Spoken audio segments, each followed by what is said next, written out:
So a year in the making, a lot of effort, a lot of work has gone into this. Now World Trade Center Indianapolis is officially licensed. What does that mean for Indianapolis and to even a larger extent, Indiana? Well, the World Trade Center Indianapolis is going to be a conduit to the world for trade services in particular. We look to help small and mid-sized companies who want to be in international trade but don't necessarily know where to turn. And it's our job to help them figure out if that's the right move for them, and then to help connect them to the rest of the world through the World Trade Center network. Talk about specifically in some of the ways in which you will be serving as that conduit, that connector for Indiana companies to the world. Well, we're focusing on a couple of sectors. One of them is ag and ag tech, ag biosciences, and we've got a number of startup companies out there who are doing really great things, but just don't know how to get their product to markets outside. So I literally do a lot of traveling around the world and meeting people and identifying markets for them and helping them get set up. Talk about global travel. Is this an Indianapolis region entity, or are you going to have statewide reach? We have statewide reach. We're already working with companies all over the state. We are required by the licensing procedure to be called World Trade Center Indianapolis, but we're pretty excited to be representing everyone in the state of Indiana. How about the size of companies, the big companies, the Lillys, the Cummins, and those types of folks? Obviously, trade globally and have for many decades. Sure. Is your target the smaller and mid-sized companies? They are, both from an export standpoint, but let's not forget there are a lot of small companies who import and are in the supply chain for these big companies that are already overseas. So we help in both directions, both supply chain and export for the small and mid-sized companies.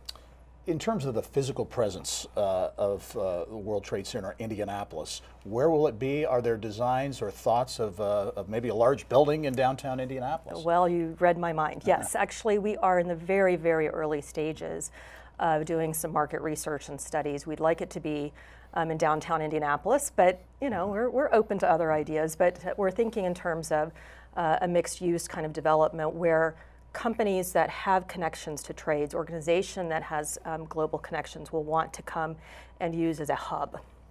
As you look at specific countries and natural connections, I think as we were talking off camera, you mentioned China and some of the dynamics going on there as maybe a natural. Right. I've been to China a couple of times in the last year, and we've actually made a connection to World Trade Center Harbin, China, which is in the northern part of China. That World Trade Center is a massive real estate project, but they're also very interested in agriculture. And so they've already visited Indiana and Indianapolis twice. We've signed a memo of understanding with them to exchange information, to introduce them. They're very interested in, of course, Purdue University. We've been taking them up there. So there's some natural fits for us, depending on those World Trade Centers that are specific to certain sectors. Indianapolis, until now, the fourth largest metro, I think, without a World Trade Center.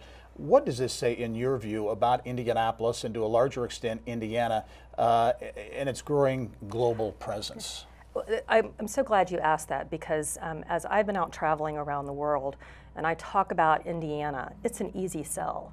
But we're not really well known yet out there. I think Governor Holcomb has made a really great impetus on global trade, because it's happening. Whether we participate in it or not, it's going to happen. So I think that we're coming along, and that's we're getting quite a bit of attention. Final question, and that's the timeline now. You've got the license, you're now official.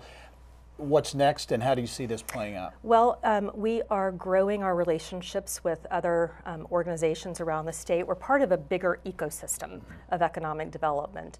And so we're having lots of associations, lots of meetings with these other groups, because they can help identify areas where we can help them in return. And so that's our growth over the next year. And of course, the real estate development comes along. So lots of good things happening. And so you see yourself working and really being a part of the economic development efforts underway here? Absolutely. We know from the Global Cities Initiative that there is a need for these SMEs who want to be in international trade. And so we were working hand in hand with IDC and the Chamber of Commerce and other organizations like that to fill that niche.